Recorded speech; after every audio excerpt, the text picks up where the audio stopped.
Hey everyone, welcome back to another episode on the podcast.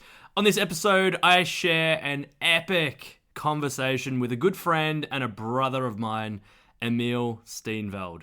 He is a human behavior expert, a coach, a mentor, and just an all-round awesome human being. In this episode, we dive deep into the subconscious patterns that we have that keep us in a stuck position, how our breath can unlock deeper emotions within, how we give things such strong meaning and how that then transpires into other things, the sneakiness of our ego the more we learn, why we struggle with focus so much in today's modern age, identity-based goals versus outcome-based goals, the system to achieve your goals, why identity and values are so important in your life, and so much more. This was really a conversation that could have gone for like 4 hours. And every time I have interviewed Emil, which is one other time, but every time I speak to him, there's always so much value in this. And he also shared a lot of lessons from his 30s now that he's turned 40 and some wisdom that we can learn from and implement in our lives. I really enjoyed this and I hope you do too. And also, before we jump into the episode, one thing I ask of you is if you're enjoying these episodes, like, follow, subscribe, whatever you do on whichever platform you're listening or watching on, and take a screenshot, put it on your story and share it. But also go follow the Instagram at The Carlos Cirillo Show. And I release reels and snippets all the time, and there's with so much value from this episode. Get on there and share those snippets. That's how we share this wisdom with others. But also one more thing that can give you even more value from this episode is go to that Instagram or go to the show notes wherever you're listening and click on where it says join our circle community. Our inspired collective community is full of like-minded humans and people like Emil that want to learn, grow, teach, share together. And I feel like this is the new wave of evolution. It's no more longer on other social media platforms. This is where we can actually connect and create a community that can make a change and that you can feel supported, loved, and part of something really special. So go check it out. Would love to see you in there and also get behind the scenes of all this cool stuff, but also other masterclasses and events that we throw regularly each month. Anyway, go check it out and enjoy this episode.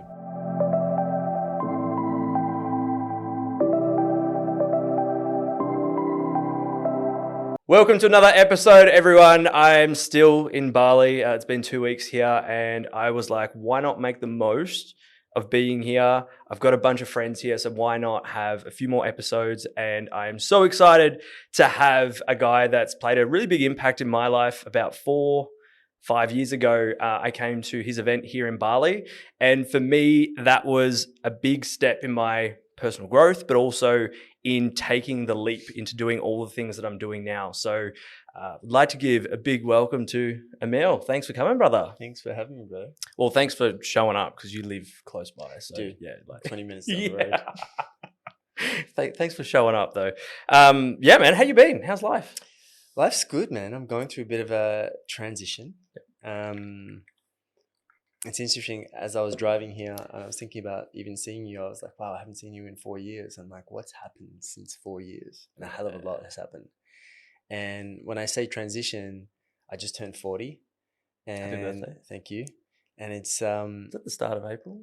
yeah. 8th of April. And it's just, it feels like I've just turned a page and a whole bunch of things have opened up again. And what's interesting about this transition is it's been effortless. And the reason why I got into this, and probably the same reason why you're in this, is to find like, what is it? What is peace? How do I have impact? How do I let go of the struggle? How am I teaching people about letting go of the struggle? But at the same time, it's like we're also going through this journey at ourselves as we teach. Yeah. And every year is different. And some years you're like, why should I keep doing this? What's the point? You know? I mean, you literally came on a retreat and you're like, oh, it got cancelled last minute, right? Yeah. By conscious people that are meant to be showing up in a way that is clearly not conscious. Yeah. Right? And that's part of it. That's part of the shadow. That's part of the light. So yeah, right now I'm in this space where it's quite nice. I'm building up my business, I'm scaling, and things are just popping up really nicely. Yeah. Beautiful. So what are the things that you are doing now? Before it was human I was specializing in Behavioural? emotional intelligence, Emotional and intelligence, now yeah. I've just transitioned more so into human behavior. And what that looks like is I'm still discussing emotional intelligence, which is one of my passions, but I'm adding in the nervous system more. And the reason why I'm adding that in is because over the years, I've been doing this more than 12 years now. I've seen so many people go through so many shifts, but still not get to the core of where it's coming from. And I think if we can bypass the cognitive mind and go to the core and figure out exactly where it is, and then we can bypass it, like not bypass it, but move it quite swiftly, then we can integrate them way more faster. Yeah.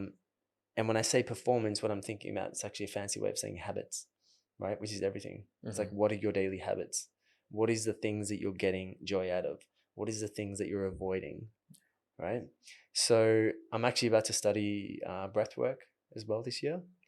And I've had some profound shifts with breath work and within myself. And I've just had some of the most instant movements.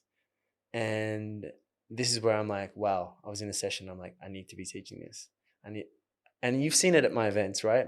Like when I'm coaching on stage, I love to go like, let's play. Yeah. Let's go to the deepest core. Let's see where it is. But then I'm always looking for ways to go deeper and faster and quicker with the client so that we can integrate them faster. Yeah. Yeah. So did you find that while you were doing the other stuff, right? So maybe the more cognitive stuff, not surface level. I didn't think you were ever surface level with the stuff that you were doing, but those things weren't being integrated. There was times where I had clients where I'm like, okay, I've done everything with them and I'm still not seeing the results that I want to see. So I'm so curious with human behavior to be like, why isn't it they're not shifting? Yeah. How come we've given them exercises and they're not doing it? Right? And you can tell them and convince them and tell them that this is the best way to do this and they're going to get the best results, but it doesn't mean anything. Yeah. When the 90% of their body is subconscious that is running the story. So the other part is I'm kind of tired of talking. I'm like, I don't want to hear it. I'm hearing the same shit. Yeah. And with compassion, don't get me wrong. And I'm seeing you and I'm feeling it with you, but it's like there's enough talking. Yeah. It's like, what is the integration? We need to get to the body. It's where we hold all of our memories. It's where we store the neuroplasticity. It's like the cognitive, it's what links to everything. And if we can learn to breathe through those things, which I teach anyway. Remember, I think we did an allowing exercise in on stage. Yeah. Yeah. Where we get you to allow whatever feelings and emotions are coming up. But if we can teach you to breathe in a continuous fashion, what that's going to do is get you to touch the parts of themselves that you're not willing to touch. And when you can touch that and sit with it and be with it and not run away from it, then you can transform it. Mm-hmm. And it's so simple. But yet most of us will be like, I don't want to feel this. And I'll give you an example. Just before I came, I had a client and I asked her how her week was. And this is where we had one breakthrough session. It was our initial breakthrough session. And she had her first initial session today. And I gave her some homework. And she's like, wow, I just realized how insecure I really am. And then she started to break down. I said, oh, cool.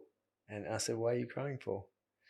And she said, because I just realized how much stuff I have to work on. And I said, that's one way to look at it. Or there's another way to look at it and go, okay, well, this is all the stuff that I get to work on. This is all the stuff that I get to feel. I said, the problem is the reason, and she said, oh, that's another thing important. She said, the reason why I feel like this is because I had mild depression earlier. I said, okay. And I said, most of the time when people experience depression or they have mild depression or feelings of like, oh my God, I'm getting down on myself because I'm experiencing this, is because I expect that I should not feel like this. And this is where we run into trouble. So if we can learn that, I said, what happens if there's no good or there's no bad? What happens if you didn't have a good day or a bad day? What are you going to judge? Nothing.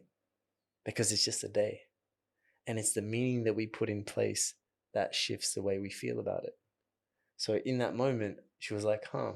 So I said, your whole life you've been making it mean if I'm not feeling like this and if it doesn't look like this and I'm not showing up like this, then there must be something wrong with me. And this is what society does to us.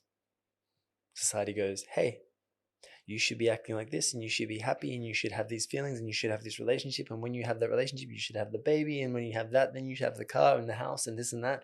And everything's going to be great. And we're so far disconnected from ourselves that we miss the point. Mm-hmm. It's almost like the labels of like, this is how the ideal life should look. Yeah. It should be this many figures in your income, your bank account, like you said, the house, the family, this or that. But when you don't get it by the age that it's said to be done at, like it's like 25 now, you're like, oh, I'm a failure, or like I haven't reached that. Something funny, I literally had a little mini hissy fit with myself, like tantrum, major tantrum with myself, right? 39, about to turn 40. Exactly the same thing. And I know this shit. And I still beat my ass, right? I still beat my ass. I literally was like, oh my God. Because last year I separated from my partner, right? In July. I came back. I just separated from my partner. Then I went overseas. I was speaking in Montreal. Then I'm Toronto. And then ended up flying to Miami for 3 weeks. Then I ended up going to Portugal. And I was traveling for like 4.5 months and thinking, yeah, I'm traveling and I'm speaking. No, man, I was running. I was running away from my shit. And it was disguised in the most beautiful way, right? I was like, yeah, I'm just traveling. I'm going to the next thing. I'm visiting some friends in Miami. I'm going to check out Portugal next. Maybe maybe that's another base for me. This is the thing, right? You get more knowledge, it rises. The ego gets sneakier. More knowledge, sneakier ego. The ego's job is to be so sneaky, undetected. And this is the thing about learning more and being more conscious or self-aware, is that the ego finds sneakier ways to escape being seen and being found out. And that's what my ego did. Mm-hmm. So when I came back to Bali after 4.5 months of travel, boom, everything hit me. And it hit me like a ton of bricks. And I had to readmit, and it was like, wow, I was running. And everything that I came back to reminded me of my ex-partner. Mm-hmm. And then the feelings started happening. And then the emotions started happening. And then I was like, okay. And that's when I was going to breath work. But then also I went back to Australia for Christmas. And then more comparisons happened, right? Because we go back to Australia. Back to family. Yeah. See all my friends that I haven't seen in ages. They all got families, or they're this, or they're living their lives. And I start comparing, even though I've chosen not to conform to the way society has. But then I compare myself to the people around me. And I'm like, what am I doing? I'm 39. I don't have the house. I'm not married. I don't have kids. Blah, blah, blah, blah. I'm like, it's like my ego was like, here, let's cop it. Give me another one. Give me another one, right? And then it passed. But I knew as I'm going through it, I was like, wow, I'm really beating my ass. And it was interesting because it was the 39th year. As we closed the 39th year, it was the 9th chapter. And I had to really close out everything last year, and it was heavy. And I knew that because I knew that as I turned 40, everything's going to open up again as a new. It's like the opening of the next 10 years, the next decade. Mm-hmm. And since, like I said, since I opened it up, boom, things have just been, boom, opening up nicely because I've been closing those loops. Yeah. Right? So next decade, next chapter, what would you say have been, because like from when we spoke last time a while ago, you would have been what, 36-ish, around that. Mm-hmm. I will link that episode in the show notes as well, so you can get a full background, because we're going to use this one for this content. What were the big lessons for you in your 30s? I think some of the biggest lessons is trusting myself. Trusting that I am enough and that I don't need to smash myself to prove it. With results? With results. Yeah. With, I need to be like this and I need to show up like this. And really the biggest lesson, I think, as I'm getting older, is letting go of what people think and really embracing myself and not trying to manipulate myself into fitting in to certain areas, right? I think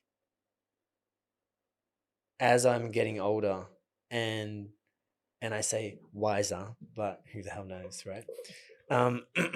It's one of those things where I feel like some of the biggest lessons is really trusting who I'm surrounding myself with. And I've been with different business partners throughout this journey. I've been over 12 years. I've had some rotten business partners. I've had some amazing ones. I've had clients that I'm like, oh my gosh, I can't deal. And some clients where I'm like, wow, you're amazing. And it's all come down to me. It's all come down to who I'm letting in the door. It's all come down to my values and how I show up and what is the lesson I need to learn in that moment. And I have no regrets, right? Because it's brought me to the place I am today. And ultimately, what I'm seeking is peace. How can I be so peaceful with myself that I love who I am and I also love who I'm surrounding myself with, right? Yeah. So you look back on that and I go, because I'm just about to finish my 20s, right? Into 30 next year. Yeah. And I think, how can I learn from that? And how can I use that in what I'm going to do in my life? With all the lovely comparison and all of that, because I used to look up, well, I still do, like, people that are 10 years my senior and be like, oh, that's where I want to be. And it's like, but you haven't been through those lessons yet. And I was saying this at 25, trying to have the business that had, X, Y, Z. And it's like, well, you haven't even started yet. You can't have 1 million followers if you haven't had one. Yeah. So it's like, take those steps. But I hear that and I go, do you start taking those steps towards those things, like even like me internally? Or is it like, well, you can be more conscious in the choices, but you have to still go, like you were saying before, you still have to go through the shit in order to get to that next step. Yeah, I think, Carl, bro, you go for it. Yeah. And you go through it and you have the experience. And it's through the experience that you get to see who you are. And you can't bypass that because your experience may be different than mine. Yeah. But at the same time, what you do get to do is fast track from my mistakes, right? And that is going, cool, where am I taking it too seriously? Where am I, excuse me, where am I taking myself too seriously? What is it that I'm really trying to achieve? What's the feeling? And ultimately, it's like the whole thing of like, you see it online. It's like these coaches, gurus, yoga teachers, therapists. There's all these people online now. Who do we believe? And why is this person getting traction and this person isn't? Like, we see content out there, and don't get me wrong, I see content where it's like these motivational quotes. And I'm like, they are piss poor, basic. And I'm like, he's getting thousands of views, right? And I'm like, how? And that's part of my ego that needs to be like, don't focus on what's going on there, right? Focus on what it is I want to create. What is it that I want to build? What aligns with me? What feels good for me? And be consistent. Yeah. Right? But there is plenty of accounts out there that are just like I saw one the other day and I can't even remember. I didn't even need to quote it, but it was just something so basic, but it's like, what? How? Yeah. And sometimes I have this love-hate relationship with social media. Yeah. And the whole like, oh, I have to put out something because people are expecting it. Yeah. Like, I haven't posted in 5 weeks. Yeah. And I was like, I should start posting again. I was like, do I want to? Yeah. And I think that's freedom. And I think that's peace in itself versus the pressure that we put on ourselves to produce. Yeah. I need to create. You can't force creativity. And this is the trap, right? So you see people that will put out content all the time and are huge and you're like, oh my God, they're amazing. And they are. And then you'll see, I burnt out. I'm going off. Goodbye. Yeah. And you're like, what? So I say go for it, but know your limit. Yeah. And understand that it's your limit and not against somebody else's limit. Yeah. Because that's what I think, like, looking at what's been happening, the dynamic of a lot of those different things where I haven't posted in 4 months, so I beat you, bro. And I was super consistent, like Yeah. 3 posts a day, stories, all that. And I loved it. Yeah. It wasn't a matter of burnout. It was a lot of things happening in life where I'm like, I need to take a step away because what I'm looking at is not helping me Yeah. when I do go on social media. And what I was putting out wasn't authentic to what I was actually feeling. So in that moment, I went, like, that's why I love that you're sharing. So well, you always do, open and honestly. For me, it was like, if I'm putting up a motivational quote, I'm not feeling that right now. And I do see the side of put something out for other people because we are in service. But also I was like, I need to step, like, it didn't announce I'm stepping away, like I'm taking a hiatus. It was, I'm just pulling away. Like I need time for me. And there was lots of things happening in all areas of my life that needed more attention than social media did. Yeah. Now, some people noticed and they were like, are you okay? And I'm like, yeah, just taking a step away. Like if I'm allowed to do that. Like if we don't always have to be on, but it allowed me to see my dynamic with it, but also see other people's dynamics when I did go on there and be like, okay, I don't have to post all the time to still have a connection with people, but I can see where I can have that love-hate relationship with it as well. So then it was like, well, how, now that I'm getting back on there, how do I want to show up? And even just taking this step back to go, even in life, right? Posting on social media wasn't an enjoyment 4 months ago. That's why I stopped. Yeah. I was taking back all those things that I wasn't enjoying, but being told these are the right things to do, especially if you want to grow your profile and whatever. And now after really reassessing and going, trying not to run from all the things that are happening in my life too, although I'm in Bali right now, is to then go, what are the things that bring me the most joy, the most happiness? Not necessarily the most money, but the most impact, because that then led to everything. And it was this. It was connecting with people. It was podcasting. And it took me 4 months to realize it. But, and not a burnout per se, but a burnout of not focusing on the things that I actually really enjoy, for me to go, shit, I've got to change something. And it wasn't a nice place to be. It's a game. It really is. And it requires you to really ask, how do I want to play the game?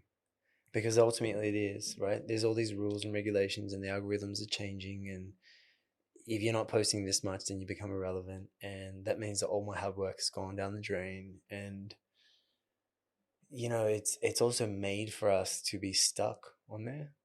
And it's this love-hate relationship of like, no, I need to be present. No, I need to be focused. No, I need to shoot. Like, it's this game, right? And I read this book the other day, or a couple of months ago. It's called Stolen Focus, Why We Can't Pay Attention. And it broke down so many things about the way YouTube is made. You look at one thing, you're going to find 7 videos, right? The way social media is made.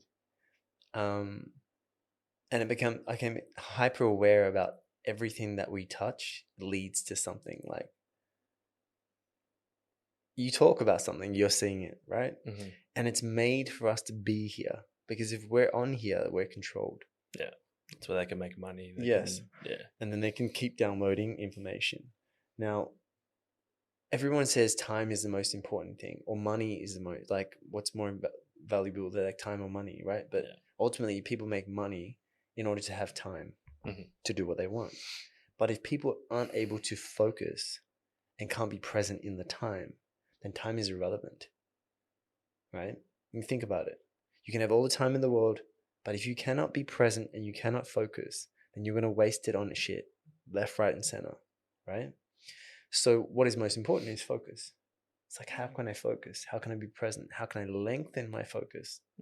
Right? So if I do social media, I need to have rules. I need to have boundaries with myself. I need to have, like, I literally have an app called freedom.com.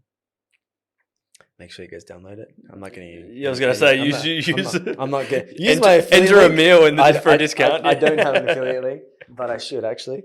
But it's an app to cut me off websites, social media, so that I can focus.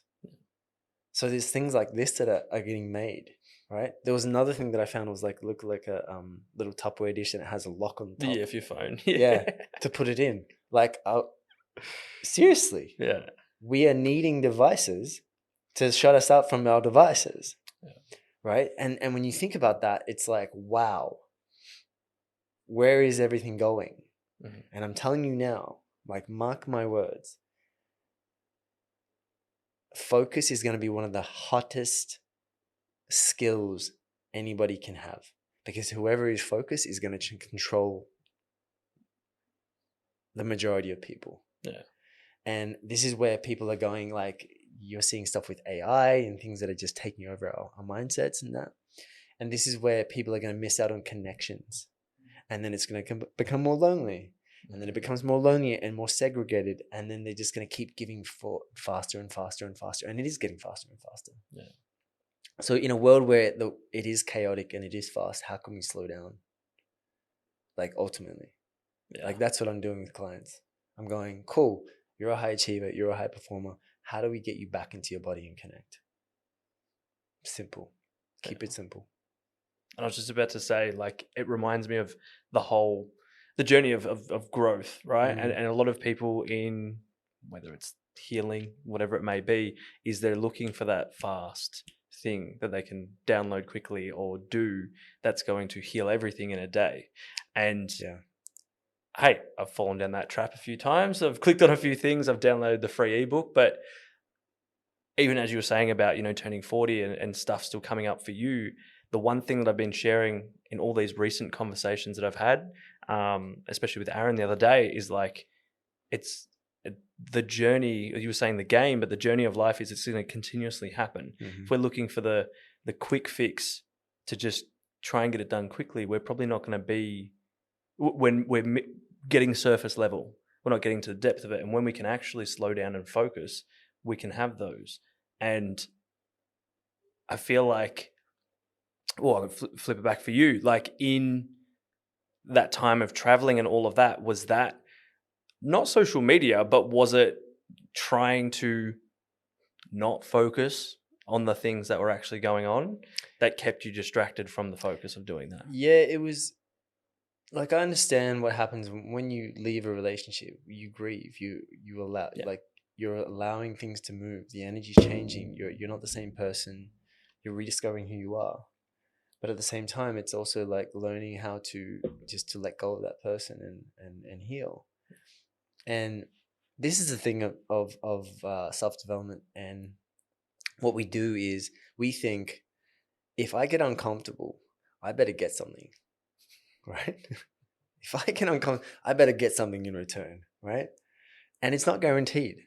And this is the thing about, I better get this result, right? And it's like, let go of trying to get the result. Mm-hmm. And let's fall in love with the process. And if we can fall in love with the process over and over again, then the results will come as a byproduct. But I'm not attached to it. Yeah. And most of us, what we do is we get attached to it. Right? There's a book called Atomic Habits. Probably you've heard of James Clear, right? One of my favorite books on habits. And, there's two things and I love teaching this to my students as well and clients, which is, there's two goals. There's identity-based goals, and then there's outcome-based goals. Now, what most people do is we go for an outcome-based goal. So I want to reach $1 million, or I want to have the house, or I want to find the beautiful partner, or I want to blah, blah, blah, blah, blah, fill the gap. And when I get that, then I'm going to feel amazing, right? And this is the biggest problem. Like, I heard Kobe talking about this. He goes, when I get to the NBA, most NBA players are like, when I reach the NBA. And my thing was, when I get the next championship, because they're already given up after they've finished. I got to the NBA. I've got the money. Cool. But they're already like way behind me. I'm already like the next championship. Yeah. Right. Which means that he's in the identity. Right. And then there's identity-based goals. Identity-based goals is, who do I need to be today in order to have what I need to desire tomorrow? Mm-hmm. Right. So let me repeat it. Who do I need to be today in order to have what I desire tomorrow? And you're coming from it. That's my identity. That's who I am. Kobe was relentless because of the way he showed up on the court and off the court. He didn't care what people thought. He was in the gym way before some of these other dudes were even rocking up to the gym. Kobe's different like that, right? That was his identity. And this is the thing, right? is that most of us are always creating outcome-based goals because you think we're going to get this feeling, right? You want to create a business that's going to be like 7 figures and I'm going to have all these followers because I think I'm going to feel a certain way. Mm-hmm. And what is the identity that I need? What is the belief? So if we come from the belief and then we figure out how we can match that with our traits and our goals and our values, then every day is just showing up in that space. And an outcome will be many of these outcomes for you. Yeah. So it's kind of like setting the energy of how you show up in your day-to-day life instead of I'm having that goal and that's where all my focus is going to. Because if I feel like, does that then lead to a burnout because you're letting go of you're not focusing on the other things in life? Well, it could, but the thing is, right? The outcome is, why does person A get it and person B doesn't? They have the same goal. Person A gets it because they have a system. Mm-hmm. The identity is the system. So if you start thinking about the traits, how do I show up? What are my values? What are my daily practices? What is the system connected, right? And James Clear has another quote, which is, you don't fall to the level of you don't rise to the level of your goals, we fall to the level of our systems. Mm-hmm. When I heard that quote, I was like, everything is a system. Everything, like when you look into a restaurant that is like doing really well, there is a magnificent system. You go in, they take your order, blah, blah, blah, blah, you sit here, da, da, da. Like there's a system. Mm-hmm. If it's not organized, people won't get their food on time. If people can't get their food on time, people get pissed, right?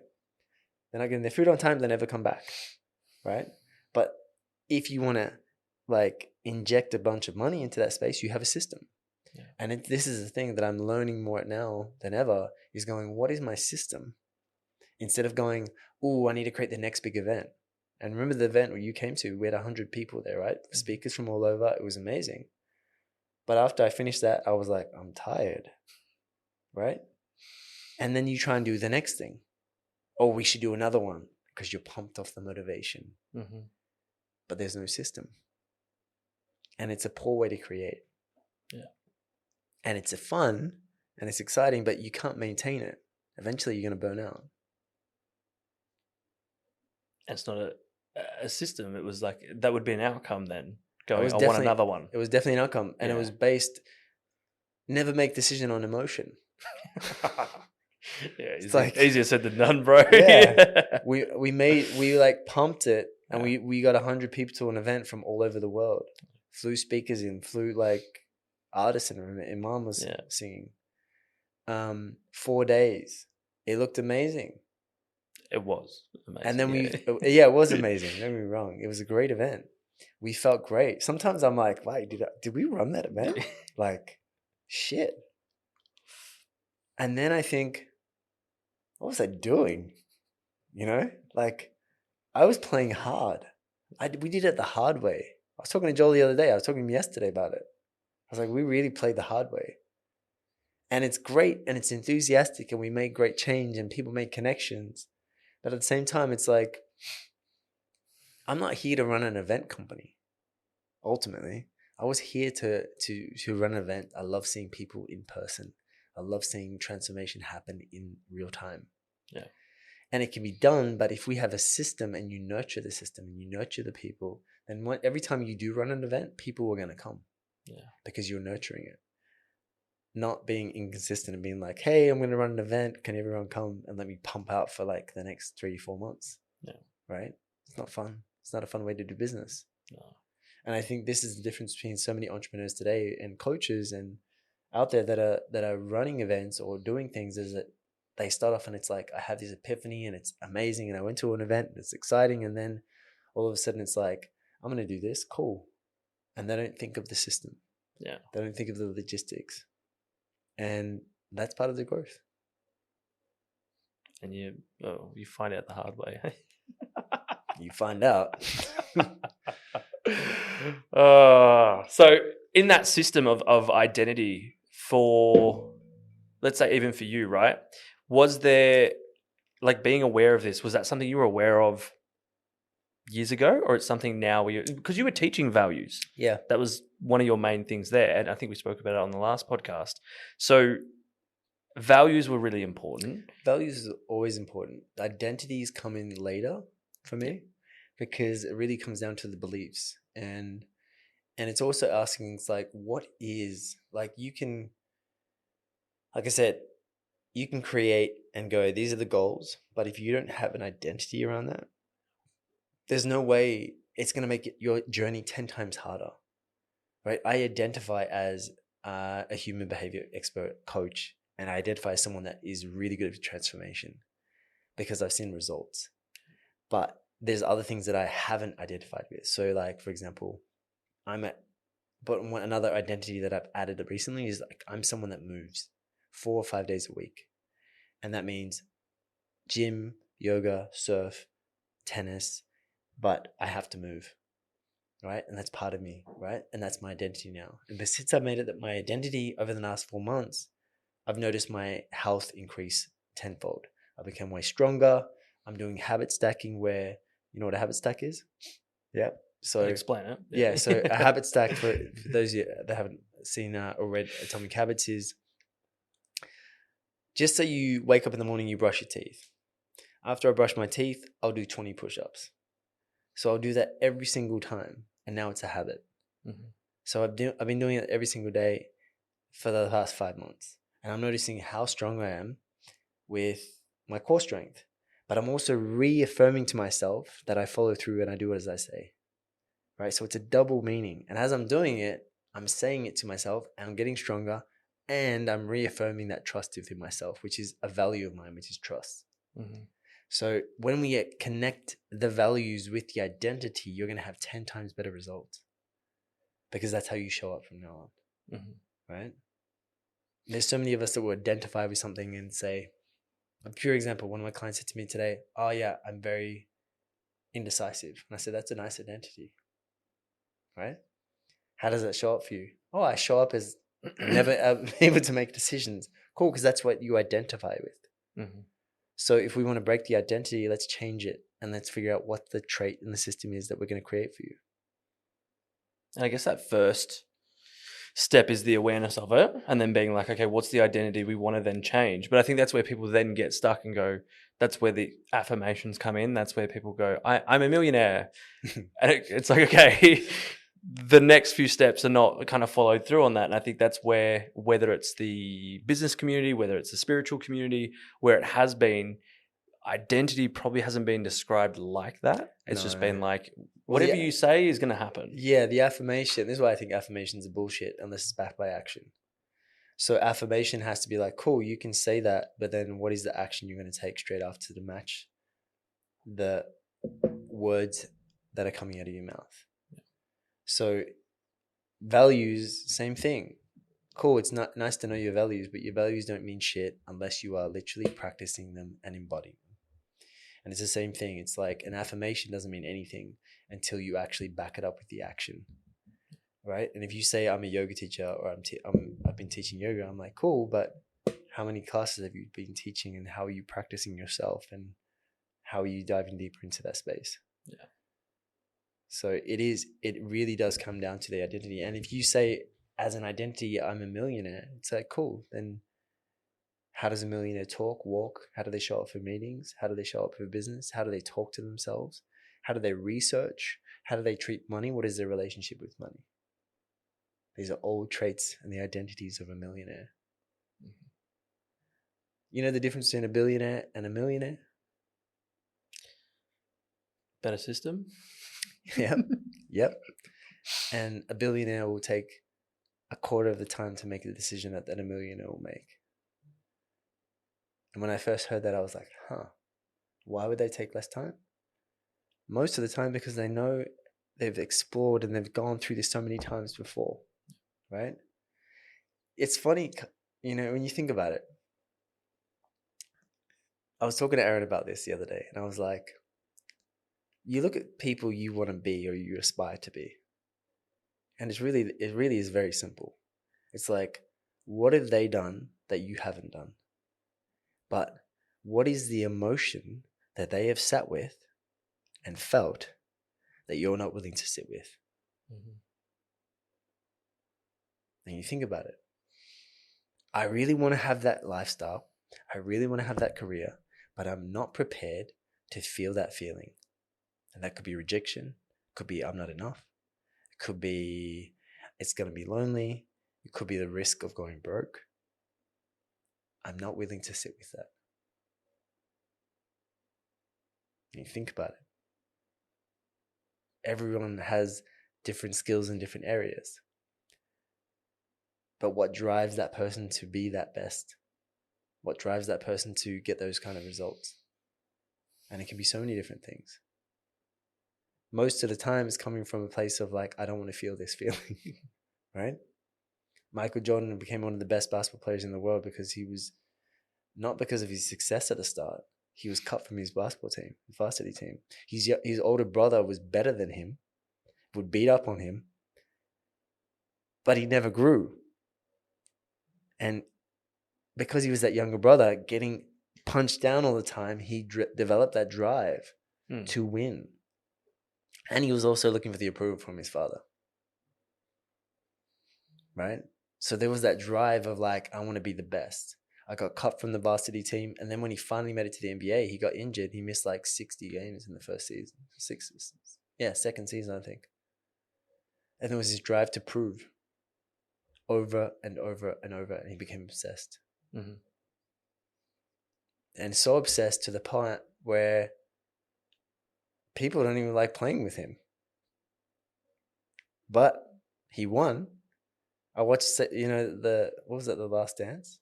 What's it called? Yeah, I can't remember the name. The documentary, Yeah. was it Save the Last Dance or something like that? And I was like, wow. I used to love Michael Jordan. And I was like, well, he's mean, right? But these are the things. Are you willing to be mean, or are you willing to be direct to get the job done? Mm-hmm. Or are you still trying to be nice and liked by everybody? So where is it? What is it? You want to be a leader, but you want to be a nice leader? Do you want to be liked by everybody? Or are you willing to be a little bit controversial? Are you willing to speak up about things that matter?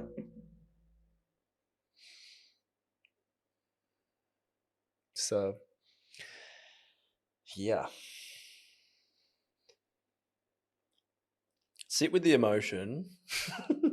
I also go, bro, do I have to go through more shit to go to that next level, to go to do the next things? But it also like reminds me of things I've heard on podcasts and stuff where it's like, you know, for someone to get to whatever place they've been to, there's been sacrifice. Mm-hmm. We don't see it, but there's been something in order for someone to get somewhere, whether that's, you know, an internal sort of sacrifice of sitting with the emotion, or an external one of whether it's going broke or leaving something that was maybe secure and safe to then take that risk to do that thing. Yeah. I go, because I delve into all the things, right? You know, we're friends with Adriana, so things get pretty woo-woo at times. So I'm open to it all. And I had one reading with someone, and they're like, your astrology and this and that means that basically you have to go through the shit to then teach others and share with others. And I go, well, that's a shit deal of cards. Like, why do I have to get that one? Why can't I learn from other people? But and I sit back and go, okay, that's fun. That's great. I'm willing to go through it.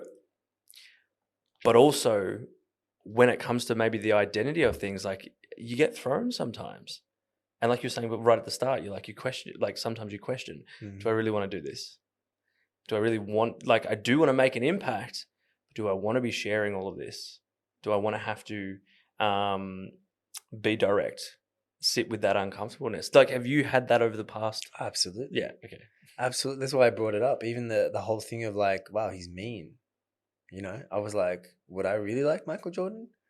Like, dude, my whole life I've been trying to be impactful, but I've been trying to do it the safe way. Yeah. Right? If you ask me what one of the biggest lessons I've learned from the last 10 years, from from 30 to 40, is, am I willing to be fully seen? Am I willing to be fully seen in a way that can be controversial and call people out on shit and say, hey, this is what it is. Yeah. Right? Because I feel like I'm a really nice guy, but I also can be an asshole. right? I can also be really direct. I can also be impatient. And when you're just showing the light and you're just showing the good parts, you're doing yourself a disservice because it's not really whole and complete. It's purely just a side that just gets the likes and, oh, it's really nice and really thoughtful and blah, blah, blah, blah, blah. But it's like, yo, sometimes you have to let go of that.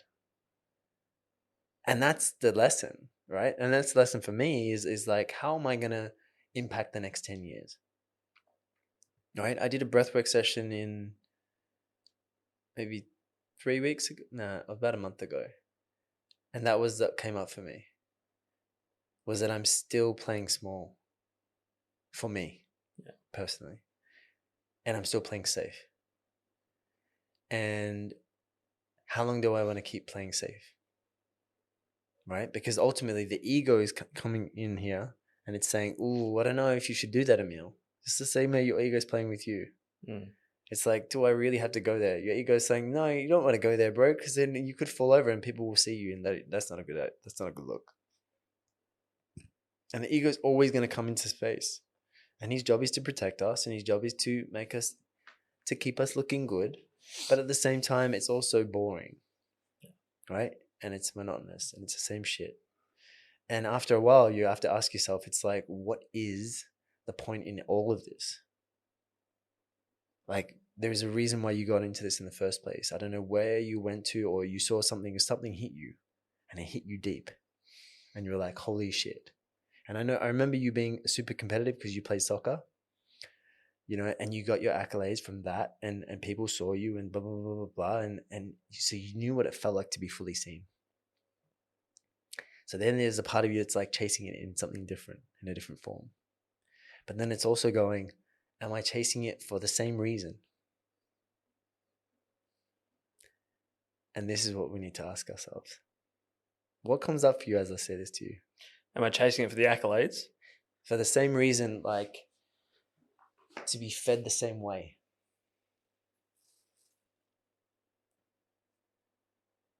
And it may not be conscious, and it may not be but what I'm saying is, like, how good does it feel when you're on the field as playing soccer and you're playing at your level? It was great. Yeah. Because it was and this, I think we did speak about this last time, was because we're talking about perfectionism and all of that, and we're talking about our like flow states. And for me, it was when I enjoyed it. There's a key point there. When I enjoyed it, it was fun. Like, honestly, I played a couple of years ago, low level, back in my hometown of Mildura, and there was no expectation. There was no. We won every game like 15-0, so you were definitely getting the accolades. But for me, it was like, I don't care if I get 3 votes. Like, I'm here to have fun. This is good. Different overseas, because that was more like at semi-pro level. There was pressure, and it was, I don't enjoy this. I don't know why I'm doing it. I'm doing it because I've always done it. Were you getting paid? Yeah. Isn't it interesting when you get paid to do something? But this is the thing, right? So if there was, so like even my programs, my events that I host in Australia or whatever it may be, if you took money out of the equation, would you still do it? And I said yes, because I love what I do. And I genuinely do love doing it. And when you said, why do you do it? I go, oh, fuck, I don't want to say the most blank answer of like, because I like helping people. Yeah. But it is. Yeah.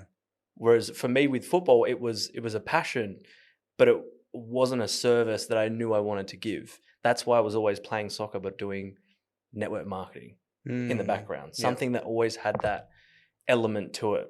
Whereas now I found, my program, podcasting, and I was like, oh, I'm serving in a way that I really enjoy. That aligns with my values as well. Yeah. Why do you like helping people? Because I know how it feels to be helped at the times when I needed it. And I've really noticed over the years that I've been really good at doing that with other people. Whether that's just giving them time and space to have a conversation. Yeah. Yeah, it's always interesting why we help and where the energy comes from. And this is why it's so, for me, it's been, that step away has been almost frustrating, because And I joke about this a lot. Me and Aaron had a joke about it. Like I see, this is what I don't even call myself a coach, right? I've got no Why not? certificates. I've got no formal training in anything, right? Mhm. I share a process that worked for me, and then I mentor people. I help them see what they don't see, go through this process, and then take the next step. Mhm. Anything deeper that I know that I can't go to, I go, hey, that's not for me, but I know someone I can recommend you to, Yeah. which I also think is responsible in a lot of ways. But in that process, I've seen online, like the industry has gone to, if you're not making 7 figures, then you're not a boss bitch. And I go, all right, but is it now turned into this person is Hmm. a dollar figure Yeah. rather than can I help this person? Mm. Now, I've offered my things at many different prices and like I've got a studio now, a wellness studio. So my meditation classes are $15. Mm. Really accessible. Everywhere else, every other studio is 20 plus. And I go, well, it's not my main income. It's not a be all end all for me. $15 is great. And I've had lots of lovely people come through. But it does start to, I guess, question within myself. I go, the value thing, do I value myself at that price? It's like, yeah, I can put it at 25. I can put it at $50. But I love being able to, the people that are in that bracket, being able to serve them in some way. That's why I love a podcast, because it's free. Mm. For a lot of people that aren't in a position to pay, what some coaches charge, 5, 10, 15 more, Mhm. thousand. What about the people that were in a position where I was? So to come to your event, I remember being on the phone call with you and I was like, dude, I want to come, but I remember. yeah, what can I do? And you're like, look, you've got this amount of time to pay this amount. And I got off the phone. I remember ringing Adriana. I'm like, I don't think I can do it. And she's like, I'll pay your deposit, but figure it out. Find the way to get there. And I know that. I know everyone can do that. Yeah. It's like Tony Robbins says, it's not a matter of resources. It's a matter of resourcefulness. Yeah. And I love that. But it was also driven by like, I know this is for me and I want to be able to offer that to other people as well. Yeah. So it does come down to, I really want to help people. Do I also want to be seen on stage like a Tony Robbins? Yes. Yeah. That is still there too. Yeah. I want to be known. Yeah. I just don't think it also comes from, I just want to be known. Yeah. Yeah. Without And the impact. it's evident. It's evident in the way you speak and you coach. And even though you say you're not a coach, it's all the same shit. Right. But yeah, I think it is one of those things where it's like, can I still help? And I get the whole thing of helping. It feels good. Yeah. It feels good to be able to sit there with somebody and break down something and give them a new perspective on it. And then go, oh, wow, I've never seen it like that before. And even though I charge quite high amounts, I'll still talk to the person on the side of the street and be like, blah, blah, blah, what's going on? Break it down. I went to the movies with Aaron and I end up coaching the person next to me in the seat. Yeah. And he's like, this guy, and I think it's about, it is the same thing. It's the gift. It's understanding that your cup is full, but the more I fill it, the more it overflows. And the more it overflows, the more I can give without feeling like, oh my God, you better pay me for this, or da-da-da. It's like, where is it coming from? Yeah. And I think, when in this industry, it's about reminding yourself and coming back to that, like, why? Because there is several times where I'll be like, what am I doing? Do I still want to do this? And was that because of a certain perspective? It was because or an expectation, or it was burnout. Yep. It was comparison. It is looking at other people that are like been in the game less and they're like, I'm doing 7 figures and blah, blah, blah, blah, blah. And I'm like, what? I'm like, man, when did you start coaching? And I know I'm a better coach than a lot of people. Yeah. And I'm not saying that to be like, oh, look at me, but I know what I'm capable of. But there's one thing I haven't focused on, which I'm doing now, which is a bit more of the marketing. Yeah. And building out the courses instead of like the next rush, building out the systems. And I'm happy with that. And I'm like, cool, I'm just building out this system, I'm building out this part, I'm building out this part, rebuilding my team. I've restructured a few things, but understanding that it's like, okay, how do I want to work? How do I want to work and who do I want to work with? And I have the benefit of choosing the clients, but at the same time, I'm still exchanging time for money. And I don't want to exchange time for money, right? Because that's how I was raised. I was raised to be like, you need to work this many hours to get this, and then you will have this. And it's such an old school way of thinking. And this is where it's like, cool, how can I still have the impact? How can I still work with the people that I want to work with? Because I want to work with NBA artists. I want to work with actors. I want to work with musicians. I want to work with people that are playing at a high level that have so much pressure, but I want to be that person for them that they get to speak to reground them and reconnect to them, to why. But then I also want to do, you know what? I'm running a membership and there's hundreds of people in there, and let me speak into that. Yeah. Right? But I want to use my time in a space that's most effective. Yeah. So what's the identity that Emil is living in now to create that? Yeah. So the identity is, there's a few identities. So one of the identities, I'm someone that moves, right? Because that connects to my health. Because this is like that's when your values come into it. Is it creating an identity around each of the values? So the identity was, I did it separately. So I already have my values. My values is focus. The reason why I have focus is so the more focused I am, the more productive I am. The more productive I am, the more I get things done, and the more present I am with the people I love.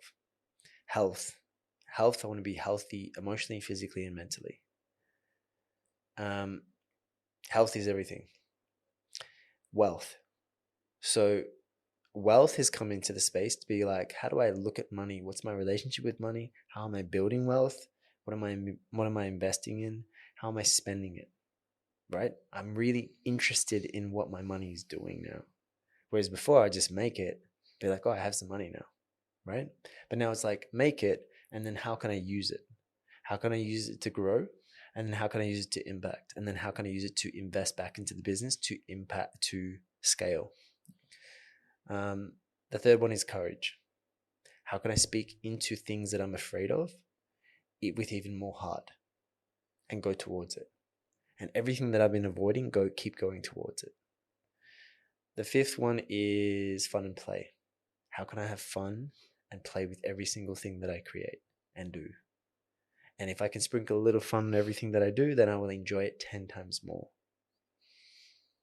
Right? So then I go, what is the identity that I need? So if the identity is that I'm someone that is great with money and it comes to me effortlessly, then how can I make sure that I create a system for that? Right? And then I start creating the steps. So then I start looking at people that have had the steps before. And then obviously I've hired a mentor. So I've got a business coach. So I'm with him for a year. He's showing me how to scale my business. I'm working on the identity of I'm great at receiving because I know I'm great at giving already. Right? And I think that's with most coaches, is that sometimes we overgive to the point where our cup is empty. And we think, yeah, we're doing great. We're great people. But you're doing a disservice to yourself and the people that you want to impact. Because then what does that attract? That attracts more people that are givers. And yes, you're really good and you volunteer and this and that, but you're always starving. Yeah. So these are some of the things I'm working on right now, the identity. Mm-hmm. And through that, the identity that this gets to be fun and easy versus holy shit, I've got to work harder. It's funny because I just got back from Ubud yesterday. I was there for 2 weeks. And the whole 2 weeks, the intention was being, meaning going to my feminine, which was get back into yoga. I haven't done yoga in years. I used to be a yoga teacher. I haven't done yoga in years. I'm stiff as shit. I'm like, get back into yoga, get into your body, connect with yourself. So I was like, I'm going to be in Ubud. I'm in this beautiful villa. It's in the rice fields. get into your being. And then halfway through, I'm like, shit, I need to do this. I need to do. I'm like, and I'm like, no, come back into your being, and I'm having a fight, and that's the masculine and the feminine. The masculine wants control. The masculine is doing, do. The being is the creative force, is the nurturing, is the flow. And as I'm sitting there, I'm noticing, I woke up and I just finished a client and I'm like, my shoulder's sore. It was right in here. And I was like, oh, it's interesting. And I went to yoga and, after a day, it kind of disappeared. And I was like, I didn't even do anything. Nothing happened. This is what the body tells us. The body's always talking to us. Mm. Every single time something's happening in your body, it's telling us something. It's connected to something. So 4 days goes past. The pain comes back. I messaged my healer, his body worker. I was like, Jim, I've got this point right in my shoulder. It's hurting so much. What does it mean? He's like, oh, that's to do with your lungs. And he's like, press here and say, I've got to get the saying. He sent it to my phone. But he told me to do this saying. So I do the saying and I say it several times out loud. And he's like, it's also connected with not doing enough. I'm like, huh? He's like, yes. Have you been beating yourself up lately? And I was like, yes. Yes, I have, Jim. And it's so connected. And it's my right side. It's my masculine side. Yeah. So the body's always talking to us. And the moment I heard that, I was like, Emil, relax. Let it go. The moment I let go, man, it was like literally the next morning I woke up, it's fine. It's gone. This is how powerful our mind is. This is how powerful the body is when we listen to it, when we nurture it, when we touch, when we say thank you. How many of us acknowledge? Like daily practice. Go to bed and acknowledge yourself. We don't, because we're waiting for the next thing to achieve. It has to be bigger, it has to be better, it has to look like this. I haven't got it yet. And then we wonder why we wake up and our back's sore and this, and then we've got pressure in our hips where we hold our emotions. Yeah. Just went on a rant. Yeah. So it happens when Emil goes to Ubud. But no, it makes sense. Like everything is connected and it will show. Like I haven't, recently there's been, I would say, I'm going to put it straight out there, very stressed in a lot of areas, whether that's in my relationship, my business, a lot of different areas. And, even this retreat, what happened with that, it's just been a lot. And my body decided to break out. It doesn't get sore. Only after the workout that we did yesterday, I'm sore. But I know that that's muscle soreness. That's not my body telling me something. What broke out? I had a rash all over my body. Yeah. It was creeping up my neck. Yeah. So I went to a doctor and was like, what's going on? Is it my dog? Like, have I got like ringworm or something? And the doctor's like, no, it's especially because it's not itchy. It's none of that. It's stress. Like he's like, you need to meditate. I go, bro. You're like, I teach. I'm a meditation teacher. I have an app. I meditate. And then I was like, have I meditated? I'm like, probably haven't in like 2 months. So yeah, that's all right. That's good advice. And he's like, I take this cream and this tablet. And I go, I know that it's my body trying to tell me something. Cream did work a little bit, but then getting here and just kind of letting the weight kind of drop off and being like, I'm here. But also I know I don't want to get caught in that, like you were saying before, that just because I'm here to not be as stressed because I'm away. No one can call me, they can email me, but I'm not in it. And that's where I go, for a lot of people probably listening as well or watching, if they notice that when they go away from something and they feel better, do you think that's then an indication of, hey, you need to change that thing? Or, because not to be running away from things. Yeah. Can it be, for this example, right? What's the solution? Move to Bali. it could be an option. But for me, it's like, no, I do want to go home and do the things that I want to do there.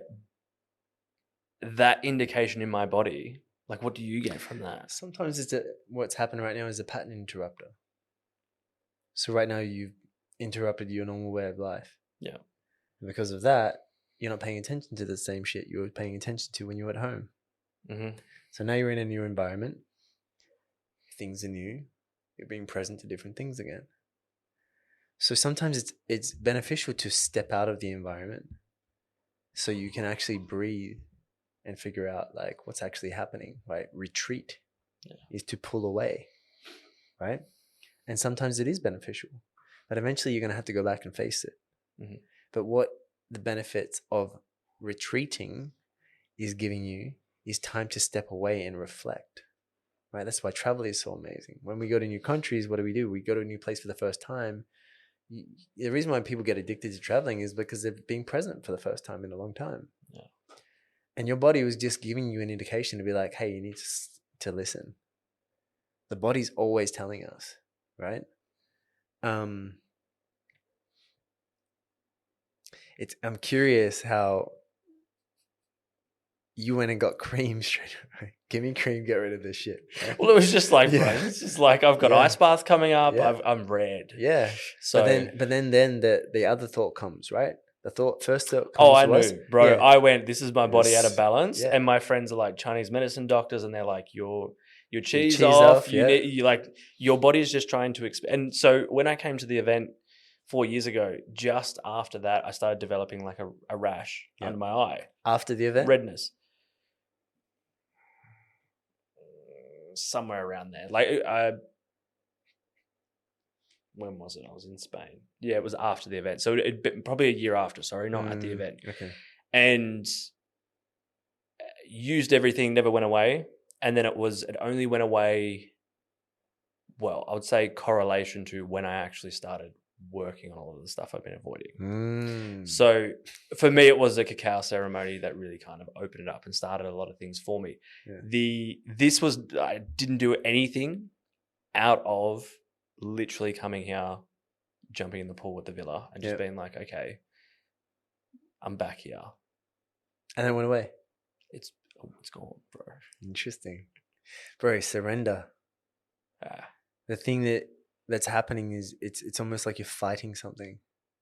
100%. Yeah. I'm fighting a lot of things. Yeah. So it's like, what am I fighting? What am I avoiding? You know, and it's interesting, right? And if you're listening to this or watching this, you can think of this as well. Like there's this thing that I've been getting my clients to do, and I've been getting them to write down every single thing that they've been avoiding. Then I get them to write down every single fear that is connected to what they're avoiding. But then let's go a little deeper. From the fear, I want you to ask yourself, what's the emotion that is connected to that fear that I'm not willing to feel and be with? And if you can write down all the things that you're avoiding and the fear and feel and go with the emotions and allow the emotions, you will transform it. But it is the resistance. It's the resistance that you're experiencing to be like, I don't want to do this. It's already coming up in me and I'm procrastinating in so many different ways. And this is what I said to you earlier. Knowledge rises, so does the ego. It becomes sneakier and sneakier.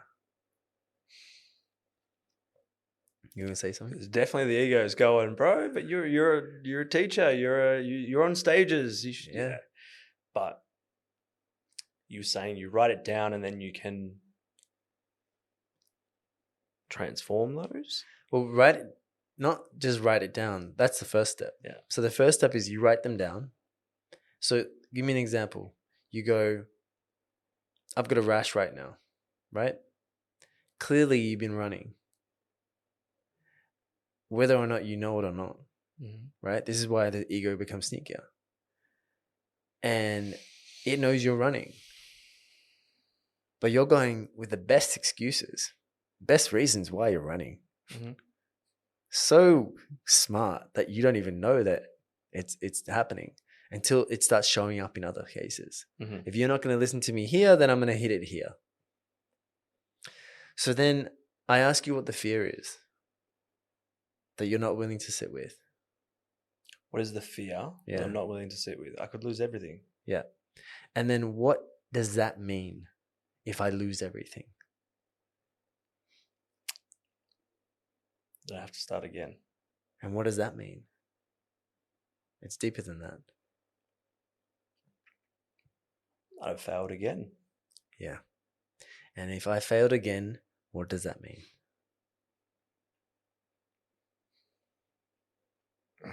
Breathe. On one side, I think that I haven't learnt the lesson. Yeah. And that makes me frustrated. If I fail again, I know that it means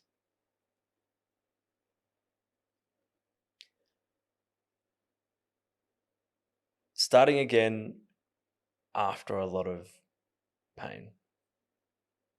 Which means? It's going to hurt. What is going to hurt? A lot of decisions that I have to make. And what is the fear of the decisions? That it could hurt other people as well. Yeah.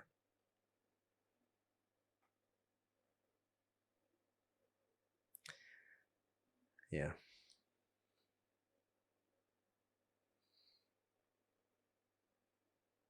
Sit with that.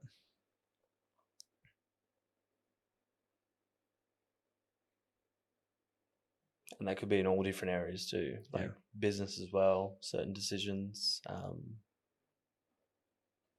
I think that's for me why I then pulled back a lot from a lot of different things, but focus went into pull back from, let's say, social media, but I went hard in work. Yeah.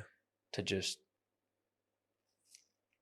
make something tangible that I can feel work, but avoided a lot of other things. That's control. Work is I can control it. Yeah. Yeah. Emotions, you can't. And when you think about it, what I'm feeling in you is that this space of I'm carrying a lot. Right? I'm carrying a lot. I've got a lot of people on my back. Yeah. And that's a lot to let go of.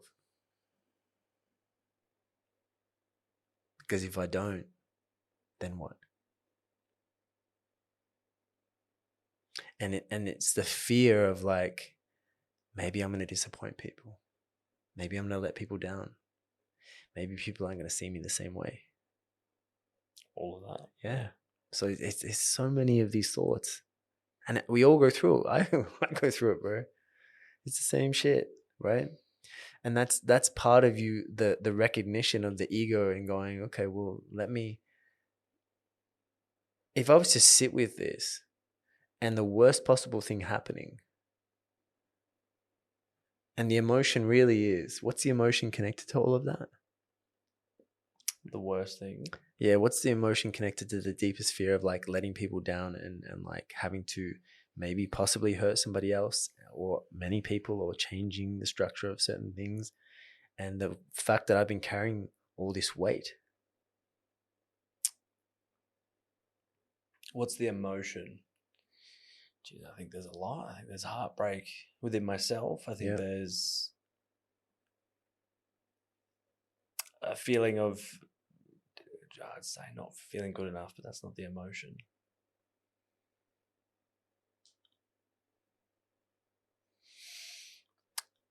An emotion similar to, feeling like I have to let everything go after so much effort. Yeah. So almost like an exhaustion feeling. Mm.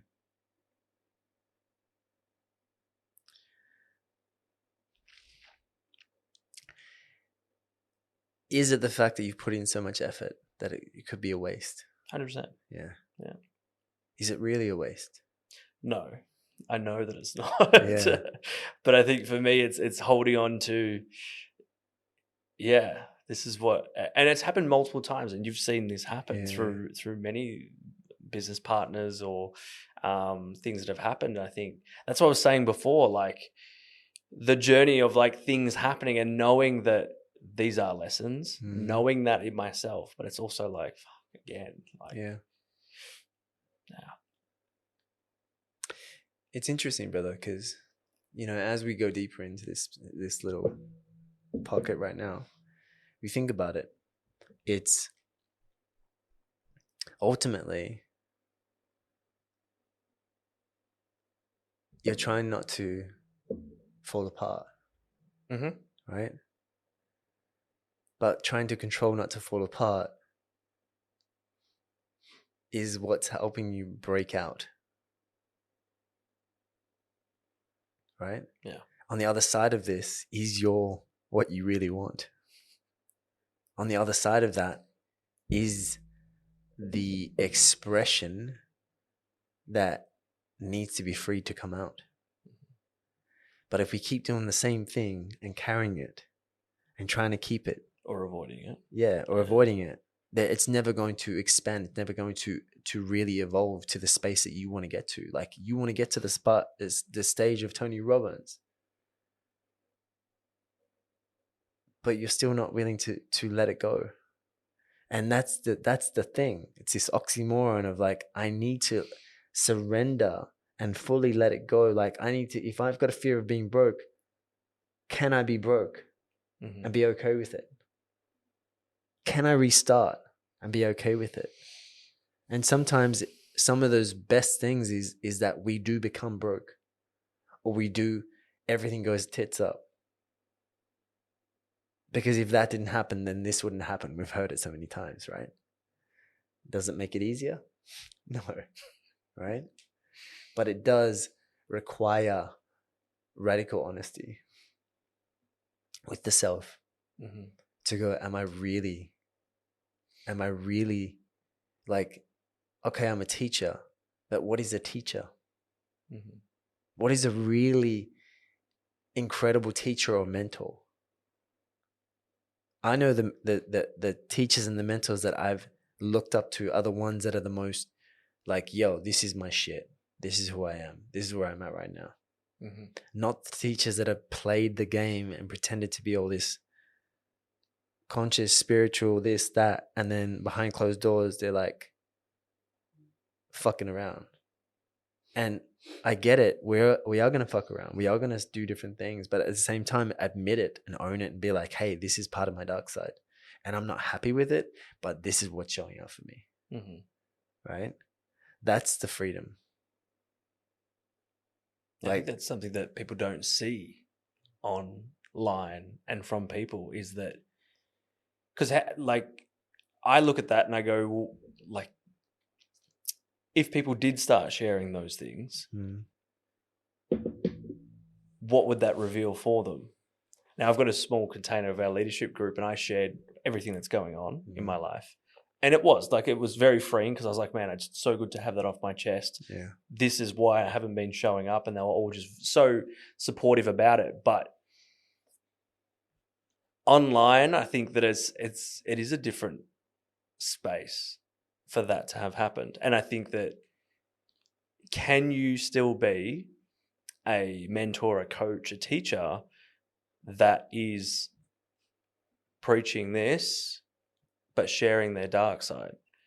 I think you can, once you've got your lessons, once you've learned the lessons. I don't believe in sharing and being all vulnerable and being like, cool, this is what I'm going through, but you haven't learned the lesson yet, because you're not doing a service to anyone.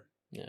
Right? And you have those people, I've seen coaches, healers, this, that, and they're crying on thing and they're blah, blah, blah, blah, blah, and they're going through it. And I'm like, cool, but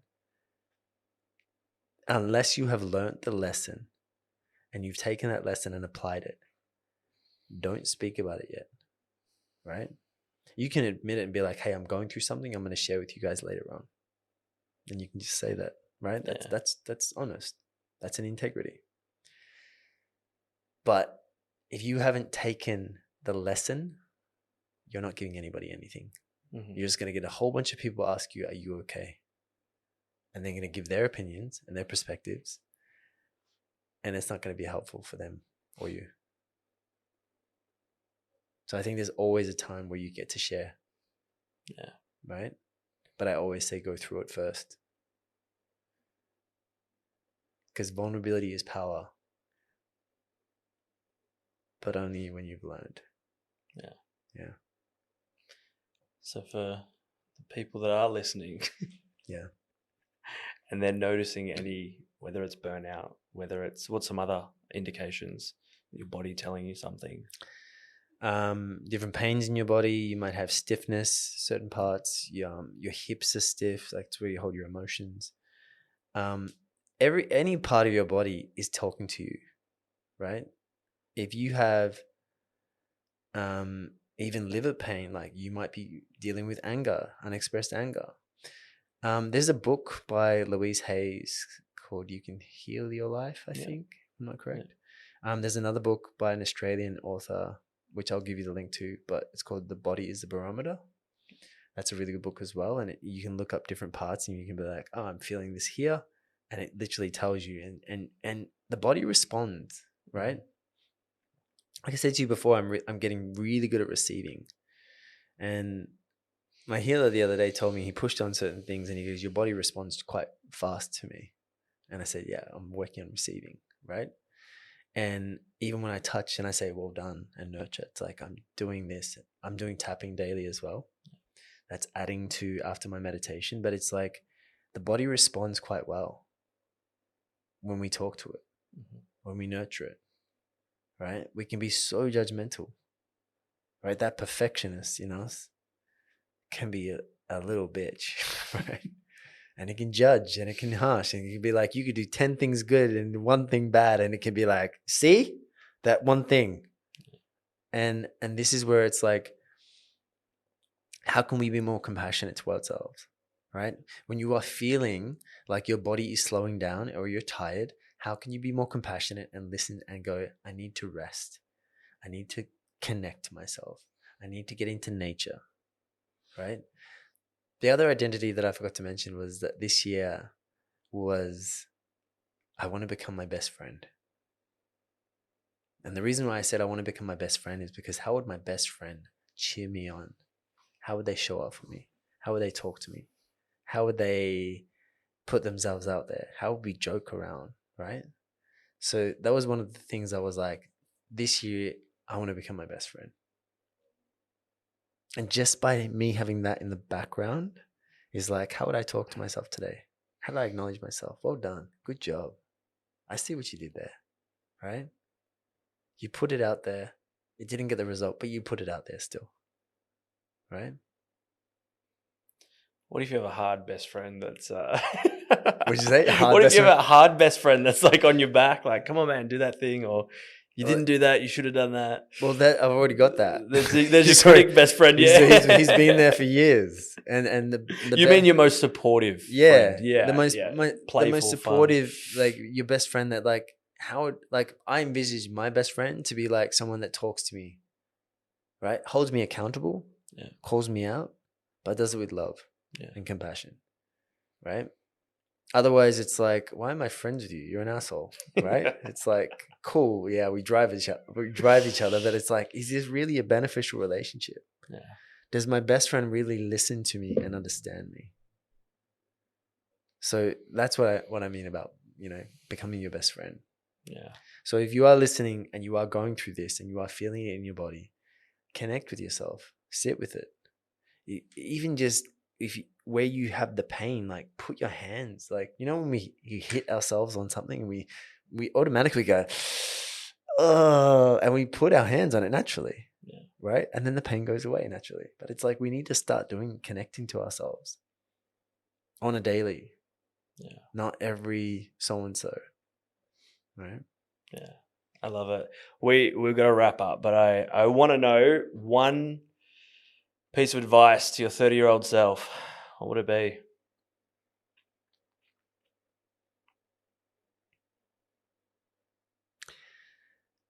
Trust that it will all work out.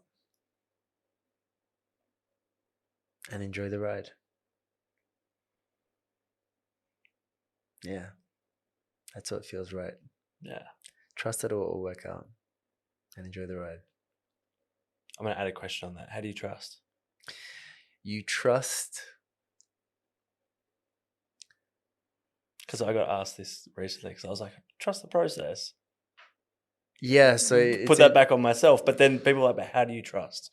So I asked this question literally to my client today. I was like, because she doesn't trust anyone. I said, do you know what you look for in someone you trust? And she goes, yeah. I said, well, what is it? And we both came up with the concepts of like, when they show up on time,